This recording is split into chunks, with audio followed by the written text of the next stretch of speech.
नमस्कार दोस्तों। यदि हमारा भाग्य हमसे रूठ गया है, हमें लगता है हमारी किस्मत की जो लकीरें हैं वह सो गई हैं, तो जब भी हम भगवान का पूजन करें चंदन से, तो हमें चंदन से इस छोटे से उपाय को करना है। आप देखेंगे कि आपकी सोई हुई तकदीर जो है वो जागने लगेगी, आपकी किस्मत की लकीरें जो हैं वो चमकने लगेंगी। दोस्तों, आपके घर में किसी भी प्रकार की कोई भी परेशानी चल रही है, आपको लगता है कि आपके घर में सुख जो है वो कहीं ना कहीं से आना बंद हो गया है, तो आप अपने जीवन में इस चंदन के छोटे से उपाय को करिए। जब भी आप भगवान को चंदन का तिलक करें तो आपको इस छोटे से उपाय मात्र को करना है। आप देखेंगे कि आपको बहुत ही असरदायक लाभ देखने को मिल रहा है। दोस्तों, मैं मेरे आराध्य श्री लक्ष्मी नारायण को मैं कोटि कोटि प्रणाम करती हूँ, मैं उनको कोटि कोटि नमस्कार करती हूँ। दोस्तों, चंदन अपने आप में ही बहुत बड़ी और बहुत ही सुगंधित चीज है। जब जो भी चंदन के संपर्क में आता है वह व्यक्ति मंत्र मुग्ध हो जाता है। साथ में चंदन को पूजा में इस्तेमाल किया जाता है। चंदन वह एक वस्तु है जो व्यक्ति को शीतलता प्रदान करती है, साथ में व्यक्ति के मस्तिष्क में भी वह शीतलता को प्रदान करती है। चंदन का स्पर्श मात्र व्यक्ति को पवित्र कर देता है।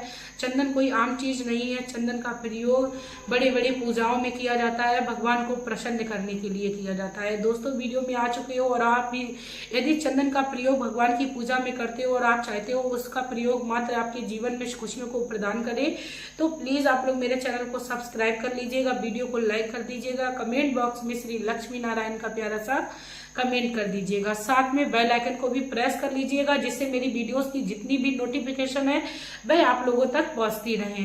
दोस्तों, पूजा करते समय हमने काफी बार चंदन का इस्तेमाल किया होगा, लेकिन हमने कई सारे चंदन जो हैं उनको देखा है, कई सारे चंदन प्रयोग किए हैं।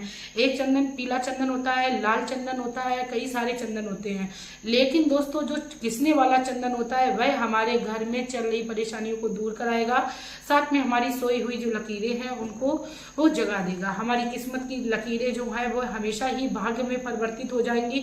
हमारा दुर्भाग्य भी हमारा भाग्य में परिवर्तित हो जाएगा जब हम चंदन को इस प्रकार प्रयोग करते हैं। सबसे पहले तो मैं बात करती हूँ, जब भी हम पूजा करें तो अपने घर में घिसने वाले चंदन का प्रयोग करें। यदि हमारे हाथ की लकीरें जो है वो साथ नहीं दे रही है या हमारा भाग्य जो है वह साथ नहीं दे रहा है, तो आप अपने घर में तुरंत ही घिसने वाला चंदन लेके आए। और जैसा कि कहा जाता है हमारे हाथ में होती है किस्मत की लकीरें, और हमारी लकीरें ही हमारे भविष्य को बनाती हैं। यदि हमारी लकीरें हमसे रूठ जाती हैं तो हम किसी भी प्रकार की सुख सुविधा को नहीं पा पाते हैं।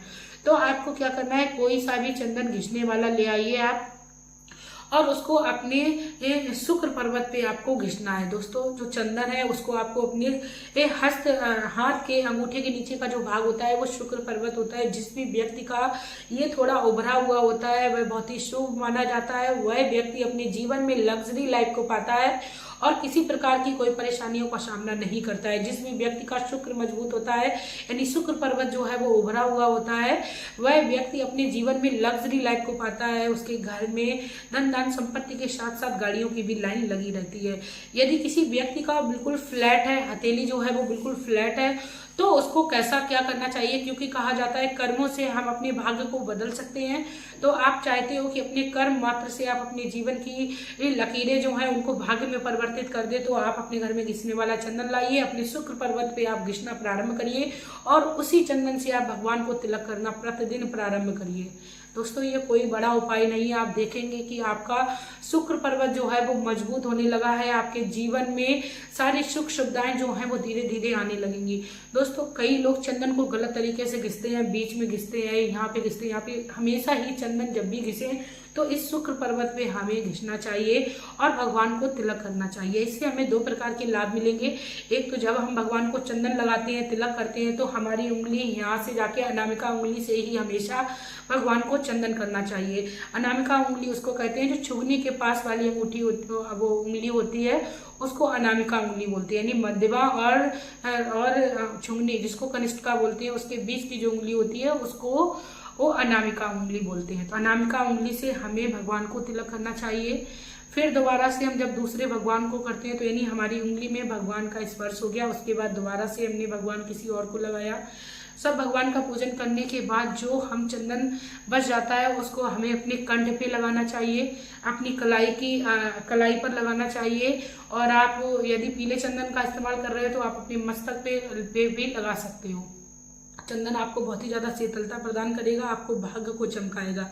बाद में जब चंदन थोड़ा बहुत हमारे हाथ में अवश्य लगा रह जाता है तो उसका हमें क्या करना है, बहुत ही ध्यान से सुनिए, बहुत ही महत्वपूर्ण चीज है दोस्तों। कई लोग क्या करते हैं, पूजा करने के बाद सिंदूर या बंधन या चंदन जो भी लगाते हैं भगवान को, उसके बाद अपने हाथों को धोते हैं फिर पूजा करते हैं। ऐसी गलती हमें भूल कर भी नहीं करनी चाहिए।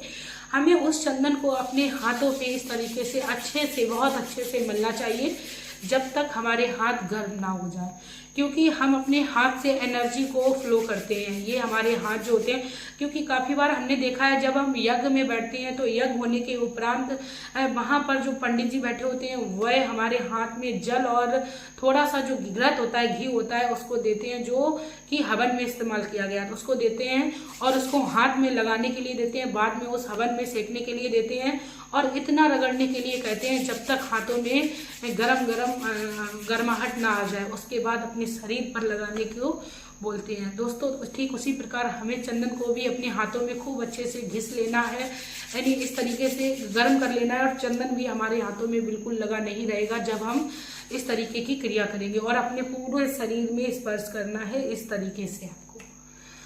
आप देखेंगे कि आपका भाग्य जो है वो बदलने लगा है। भगवान का स्पर्श किया हुआ आपका जो हाथ है, आपने जब हाथ गर्म किए थे उस समय आपके पूरे शरीर में एनर्जी जो है वो फ्लो हो गई थी, आध्यात्म की दिव्य शक्तियों की आपके ऊपर आशीर्वाद हो गया था दोस्तों। इस प्रकार के आप कार्य करिए, आप देखेंगे कि आपके जीवन में बहुत ही जल्द रिजल्ट देखने को मिला। आप करके देखिए, यदि आपके जीवन में इसका बहुत ही अच्छा असर पड़े तो प्लीज आप लोग मेरे वीडियो पर आकर प्लीज सर्च करके, भले पहले तो आप लोग सब्सक्राइब कर लीजिएगा तो वीडियो आपको ढूंढनी नहीं पड़ेगी। आप लोग कमेंट करिएगा और आप लोग मुझसे साझा करिएगा कि आप लोगों को कितना ज्यादा लाभ हुआ इस छोटे से उपाय मात्र से। चंदन का उपाय कोई भी किसी प्रकार से आपको कठिन नहीं है, कोई बड़ा नहीं है, बहुत ही आसान तरीके से मैंने समझाया है, तो आप करके देखिए। इसी के साथ दोस्तों आप लोगों को मैं सजेशन देना चाहूंगी कि आप लोग अपने जीवन में मेहनत को भी करते रहिए, क्योंकि मेहनत का ही फल मिलता है। जब हम कर्म को करते हैं तभी हमें फल मिलता है दोस्तों।